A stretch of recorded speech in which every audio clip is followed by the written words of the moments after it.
रायगड जिल्ह्यातील नवीन अपडेट जाणून घेण्यासाठी आपले रायगड या यूट्यूब चॅनलला लाईक करा, शेअर करा आणि सबस्क्राईब करा।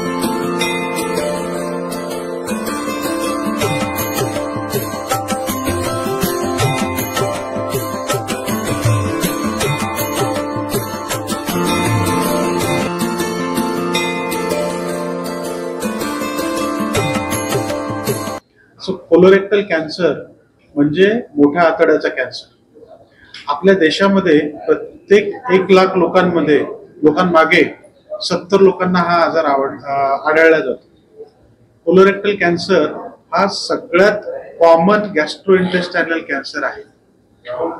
अनफॉर्च्युनेटली कोलोरेक्टल कॅन्सरचं जे प्रमाण आहे ते यंग पॉप्युलेशन म्हणजे जे लोक 50 वर्षाच्या पेक्षा कमी आहेत वयाने त्यांच्यामध्ये हे वाढत आहे। आणि त्या लोकांमध्ये जेव्हा हा कॅन्सर होतो तो जास्त अग्रेसिव्ह असतो आणि हा ऍडव्हान्स स्टेजमध्ये किंवा 3ऱ्या किंवा 4थ्या स्टेजमध्ये डिटेक्ट केला जातो।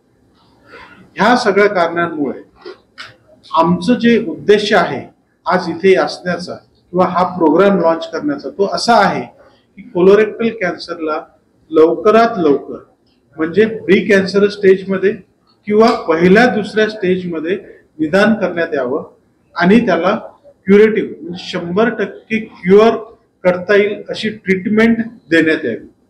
याच्यासाठी काय करू शकतो आपण तर याच्यासाठी आम्ही पेशंट्सला किंवा नॉर्मल पॉप्युलेशनला लो रिस्क आणि हाय रिस्क यामध्ये डिवाइड करणार की जेव्हा ते आम्हाला लक्ष सांगतील त्यांचे लक्षणं सांगतील तेव्हा लो रिस्क किंवा हाय रिस्क असं त्यांचं क्लासिफिकेशन किंवा डिव्हिजन होईल। लो रिस्क जर असतील म्हणजे ज्याच्यामध्ये कोलोरेक्टल कॅन्सर असण्याची शक्यता कमी आहे त्या लोकांना आम्ही फक्त क्लिनिकल एक्झामिनेशन करू आणि एक FIT फिकल इम्युनोहिस्टोकेमिकल टेस्ट ही करू। ही टेस्ट आणि हे पूर्ण पॅकेज लो रिस्कचं फक्त 1000 रुपयाचं असणार आहे। ज्या लोक आणि समजा यामध्ये लो रिस्क मध्ये ती टेस्ट जर पॉझिटिव्ह असेल तर मग त्या व्यक्तीला कोलोनोस्कोपी करायला लागेल कन्फर्म करण्यासाठी बायोप्सी घेण्यासाठी की खरंच त्यांना कोलोरेक्टल कॅन्सर आहे की नाही। कशा पद्धतीने आव्हान कराल अपोलो हॉस्पिटलकडे काय काय सुविधा आहेत आणि कशा पद्धतीने आपण नागरिकांना आव्हान अपोलो हॉस्पिटलकडे आम्ही अपोलो कॅन्सर सेंटर मध्ये कार्यरत आहोत आणि आमच्याकडे अद्ययावत म्हणजे tertiary cancer care facilities available आहेत।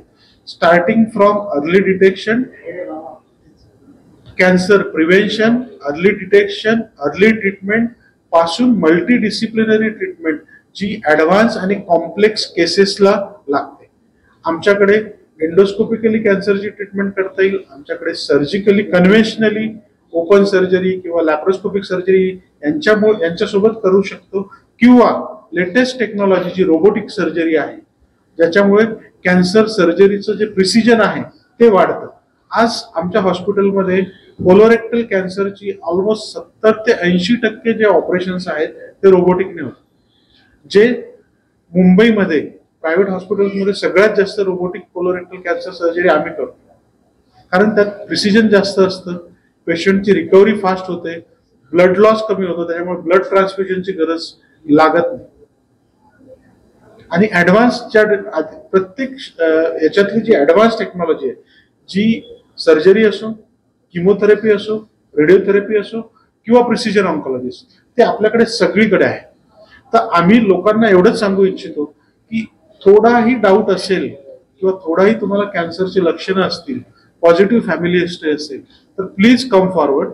या आमच्याकडे जे वेगळे स्क्रीनिंग टेस्ट आहेत जसं लंग कॅन्सर स्क्रीनिंगची प्रोग्राम आहे, कोलोरेक्टल कॅन्सर स्क्रीनिंगचा प्रोग्राम आहे, ओरल कॅन्सर स्क्रीनिंगसाठी फक्त ओरल एक्झामिनेशन लागतं। प्लीज या कन्सल्ट एक्सपर्ट लोकांना भेटा आणि कॅन्सरची जी शंका आहे ती दूर करा आणि जर कॅन्सर असेल तर कॅन्सरची ट्रीटमेंट अर्ली स्टेजमध्ये घ्या।